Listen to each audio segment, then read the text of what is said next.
use, starting with industrial use cases with Hyundai, as well as data training and capture with our Google DeepMind collaboration. I'll touch on that a little bit more. What we want to demonstrate today is just the general movement of the robot. What are the specs? What does it look like when it's walking around? And then ultimately moving into a behavior policy. So this is an autonomous mode for Atlas that is trained with teleoperation data. Yep, see how that stood up? So Atlas is not designed to just replicate the human body. Atlas is designed to do more than that, to be more flexible, more maneuverable, more dexterous. And that way we can do things like optimizing how it stands, making sure it takes up a smaller footprint, making sure the center of mass stays in the middle, more stable, more reliable, also friendly. So it's designed to look like a tool. We want you to know that this robot is designed for use in factories, but there's no reason it can't be friendly too. You give a little wave. The way that the policy demonstration is going to work is you watch the small screen in the middle.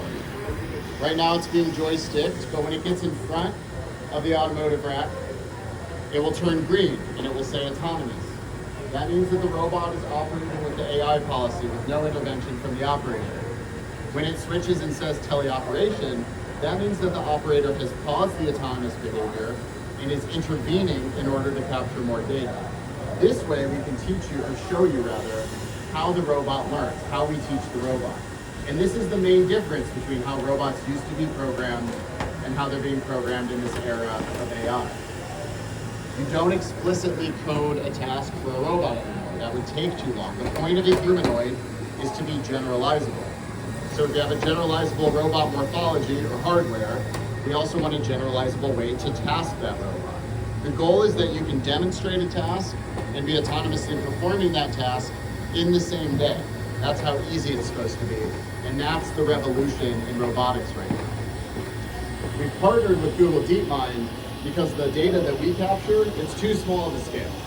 This is a very small model we're demonstrating here. It's about 4.5 hours of data that we collected here on site. So it's not the most capable or reliable. The more data you collect, the more reliable the task gets, and also the more tasks you can do. So by partnering with DeepMind and using their Gemini robotics models, we're going to vastly increase the scale of data we have access to, which means more reliability and more skills for Atlas. The actual task that we're demonstrating here today is called automotive sequencing. For those of you not in the automotive industry, when you go to a Hyundai dealership and you buy a car, you typically customize that car. You might have a particular color, a particular trim, or as we're demonstrating here, a particular roof rack. So what sequencing means is if there are different variations of a roof rack for models coming down the general assembly line, this robot will put them in the correct order for assembly so that the person on the assembly line doesn't have to think about it. Guiding what matters most. So we've entered into our autonomous mode. We're doing a teleop intervention right now. You can see the operator is collecting that data and then seamlessly goes back into the autonomous behavior policy. So now the robot is operating independently.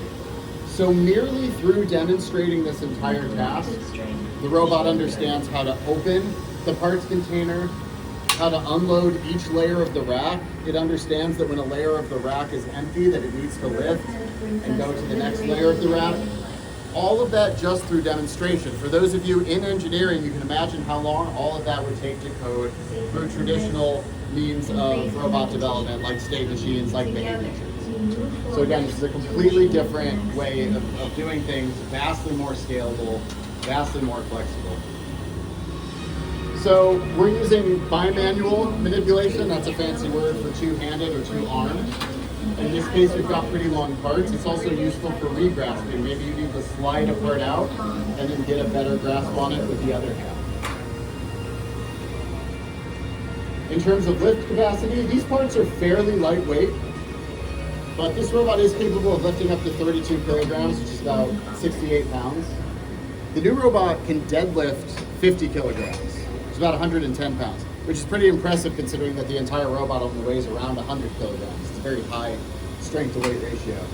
But we need this robot to be strong and powerful to do the types of automotive tasks that cause fatigue in human workers or where there aren't enough staff in factories to do those tasks. That's where we like to focus. Where can we automate jobs that augment the labor force?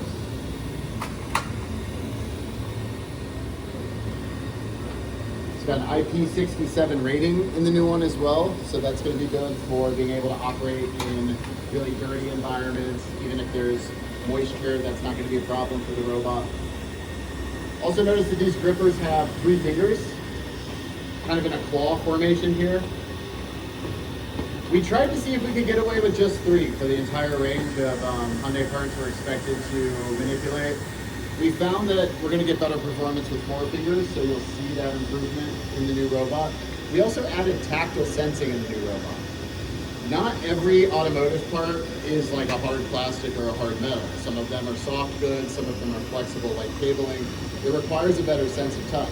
But even if you do have hard goods that are plastic or metal, they might be Class A surfaces. They might be things that you can't damage in the process, so you want to have a lighter touch. So that sense of touch is going to make Atlas a lot more sophisticated with the way that it handles parts. So we're building as many of the new robots as we can right now. We're currently operating them in the lab. We're really excited about that. We're going to be deploying them to Hyundai factories to continue to scale what we're doing with sequencing. We're also going to look at other automotive applications, kitting, which is a variation on sequencing. We're going to look at machine tending, which is actually common across all sorts of manufacturing verticals. And we're on this road to general assembly, right? That's the holy grail of robotics in automotive, is to put the robots on the assembly line. And we're looking at other industries too. We're looking at the logistics industry, things like order building, stacking things in pallets. And then beyond that, you know, when we move into 2027, we're starting to look at people at CES and we're saying, what are your use cases, right? We're going to go on a road show in 2027. We're going to actually start to go to other customer sites outside of Hyundai, outside of Google DeepMind, and actually test the robot, create new policies based on your use cases, and really see what is the range of applications that this humanoid is capable of.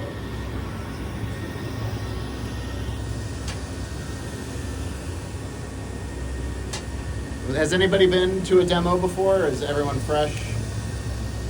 You did miss a pretty awesome fall earlier this morning. We always love to show those too. We've got our mantra of build it, break it, fix it. The harder you push the robot, the more abuse the robot takes, the more you're going to learn. That's just part of the experimentation.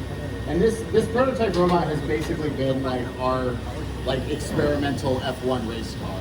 When we designed this, we're going to throw as much of the latest and greatest technology into a humanoid form factor as possible. We're really going to test the limits. And this is one of the last times that you'll see this model of Atlas as we retire this and move into our new version. So this is prototype Atlas's swan song. But the difference with these models is that they're designed for mass manufacturing. So they've got less sophistication, less variability in the components, the BOM structure. They're designed to be modular, so it's easier to service them. They have field swappable units. You can change the entire arms yourself. So it's higher reliability, higher serviceability, higher manufacturability. And we're on the road to mass manufacturing with Hyundai in the 2028 to 2030 timeframe, and we're looking at 30,000 humanoids a year.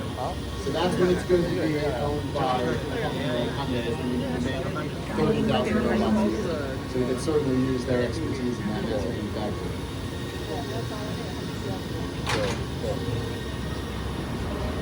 Giving us courage to push beyond limits.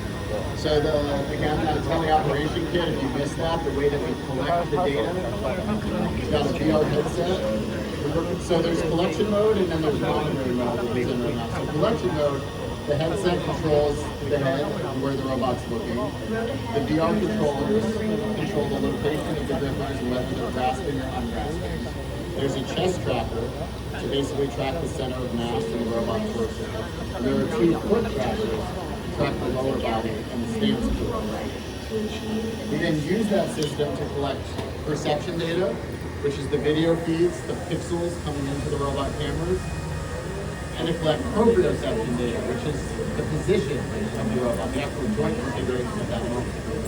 That creates a statistical correlation between what the robot sees and how it's supposed to move.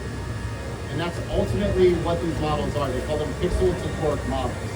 You take an input of pixels, and then you predict the next set of torque commands to your model to reach the next position. 它有三个状态 ，idle 和那个 balance。 So Atlas is going to, prototype Atlas is going to hand off the torch to our new version here. This is its final performance of CES. Yes, take a bow, you deserve it. Thank you, Atlas. Thank you for your service. 再播放一个录像，也放录像。对。 Yeah, I'd love to take that. Yeah.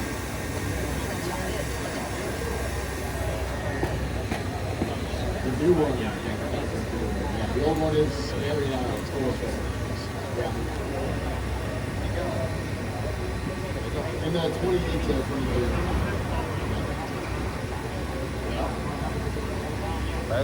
Yeah, these are the same, just different colors. Who votes for blue?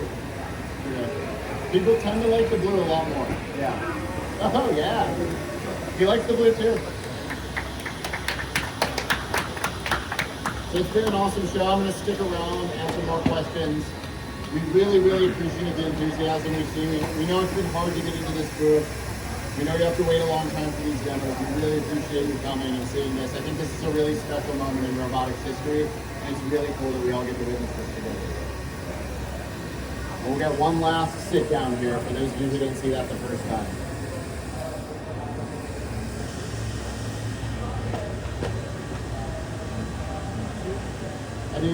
Any additional questions? Alice is ready for a nap. It's been a long conference. No, I'm just kidding. Atlas never gets tired. That's me that gets tired. No, not yet.